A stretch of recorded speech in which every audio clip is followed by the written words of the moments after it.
আসসালামু আলাইকুম এভরিওয়ান। দেখেন আমি কোথায় উঠে গেছি, আমাদের চালের উপরে। এখন এই যে লাউ শাক কাটবো। লাউ শাক মানে নিচ থেকে গাছ লাগানো, ওটা চালের উপরে উঠছে। এজন্য আমাদের ছাদ দিয়ে চালের উপরে অনেক সুন্দরভাবে ওঠা যায়।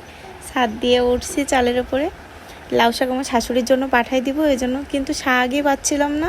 এখন লাউর সিজন শেষ তো, শীতকালে লাউটা ভালো হয়। এখন লাউ খাইতেও মজা লাগে না, শীতকালে মানে লাউটাও খাইতে ভালো লাগে, শাকটাও খাইতে ভালো লাগে।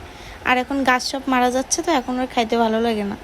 তো আমি এই যে যেগুলো কচি কচি ডোক মানে নতুন যেগুলো ছাড়ছে ওগুলাই কাটতেছিলাম। যদি একটু বৃষ্টি হইতো তাহলে আরও কচি কচি ডোক ছাড়তো। এতে মানে এই ডোগে মানে প্রচুর লাউ, কিন্তু ওই লাউগুলো এখন আর হবে না, সব পড়ে যাবে। তো আমি সেগুলাই কেটে নিচ্ছিলাম।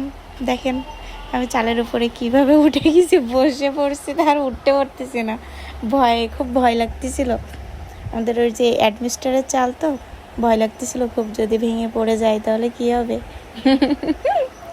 অনেক ভয় করে উঠছি। তারপরে আস্তে আস্তে করে এইদিকে আসতেছিলাম।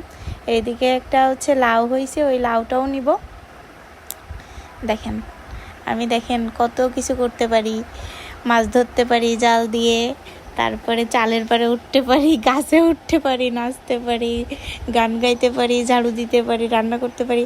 আলহামদুলিল্লাহ আমি সব কিছু করতে পারি। আল্লাহ তাআলা আমার সব যোগ্যতাই দিছে, আলহামদুলিল্লাহ। তো এই দেখেন এই লাউটা কাটতেছিলাম। লাউটা মানে অন্যরকম একটা কেমন একটা জানি হয়েছে লাউটা। এখন গাছ মারা যাচ্ছে, তো এই জন্য ওরকম হয়েছে। তারপরে এই যে দেখেন মানে লাউ শাক কাটতেছিলাম, তো ওতে সব প্রতিটা ডোগায় ডোগায় লাউ, মানে প্রতিটা গিরায় গিরায় পাতার, মানে প্রতিটা গিরায় গিরায় লাউ হয়েছে। তো এই লাউ শাকটা খাইতে মনে হয় তো ভালো লাগবে। আর আম্মু তো অনেক মজা করে রান্না করবে চিংড়ি মাছ টাছ দিয়ে। দেখেন প্রতিটা গিরায় গিরায় লাউ, পাতার প্রতিটা গিরায় গিরায় লাউ। কিন্তু ওই লাউগুলো এখন আর মানে হবে না, সব ঝরে পড়ে যাবে। তো আমি আর কাটতে পারতেছিলাম না, আর কচি ডোক ছিল না, এই জন্য আর কাটতে পারতেছিলাম না। পরে ওইগুলা নিয়েই চলে আসলাম।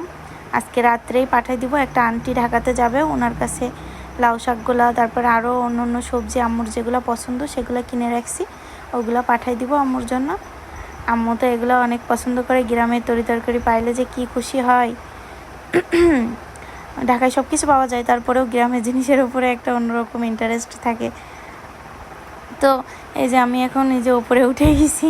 তো আল্লাহ হাফেজ, আসসালামু আলাইকুম।